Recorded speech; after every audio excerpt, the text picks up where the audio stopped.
big slush hole melting right up through the snow, very fresh. We just bypassed that. Sometimes that can go across an entire lake. Looks like Woolman made it through between the point and the slush hole in style. Another name we have for these is spider holes, because they get rivulets of water melting arms out from a center round piece, so it looks like a spider from above. And so Northwestern Ontario term, spider hole. Big slush pocket. In fact, I'm standing on it, on part of the slush. I can feel it. It's like jello underneath my snowshoes, but I got enough flotation here where I'm just staying above it. And I wouldn't be surprised if on our way back these snowshoe trails are soaked up with slush. So again, can't overemphasize the need to get as big a flotation as you can. These are 16 by 48s, and I'm only 150 pounds without all my gear on. But I still go for the biggest I can find.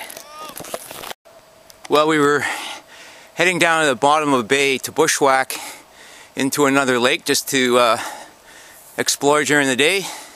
We'll go in there, have our lunch, and we hypothesized there might be a trail in the shortest point. And Woolman's just crashed into the bush here, and I think he's found it. So he's ahead of me here to that unknown trail to the lake. It's probably a fisherman's trail, because there's fishermen that get into this lake in the summer, probably later in the winter when lake trout season opens. So let's go see what's in there. Well, it turns out it wasn't a fisherman's trail, and we're bushwhacking on a compass bearing.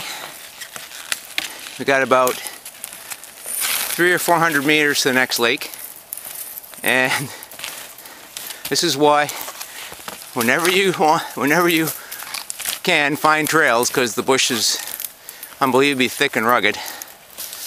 So we'll see how it works out.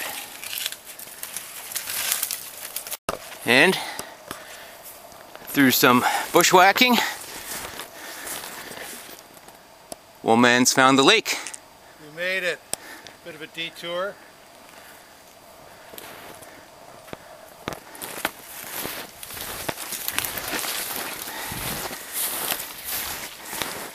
There we go.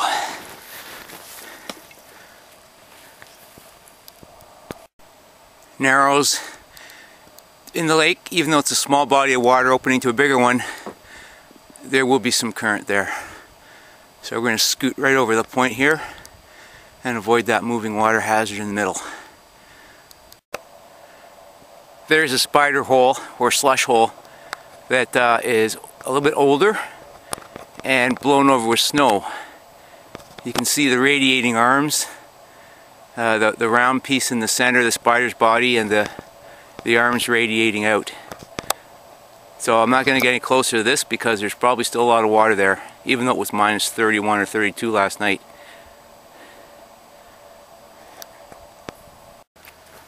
Woolman's about to light a fire. We just dug down with our snowshoes down to the ice, and we put base logs. I just found a nice rotten stump in the bush, and it split by itself, and there's a lot of resin in those. So those are probably semi-fatwood type logs, and another log just snapped off from the base, and that'll be a good base to put a fire on the ice. Okay, let's light her up.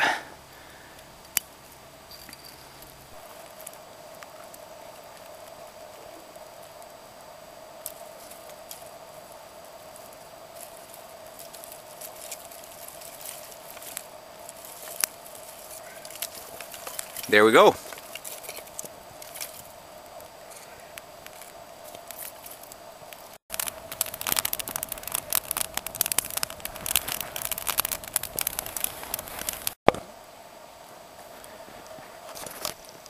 Bushwhacked into this lake.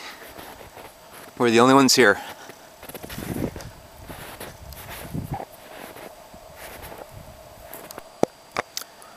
My day pack Always good to have survival stuff on you. There's falling through the ice fire making equipment in there. Dry Gore-Tex socks and mitts in a plastic bag so that I would have something on my hands should something happen before we could get back to base camp. Because we're out all day and I'm wearing minimal layers for ventilation, I've got my anorak lashed on to the outside of the pack in case wind comes up or in case there is an accident with falling through the ice, and then I've got just an extra shell to keep some heat in if need be. And inside, all kinds of things like face masks, goggles, water bottle, lunch, some little first aid material stuff, little repair kits, wire, tape, multi-tool. Should I snap something on the snowshoes and need to rig a splint with wire. Got cordage, of course. All your standard in the bush day trip safety stuff.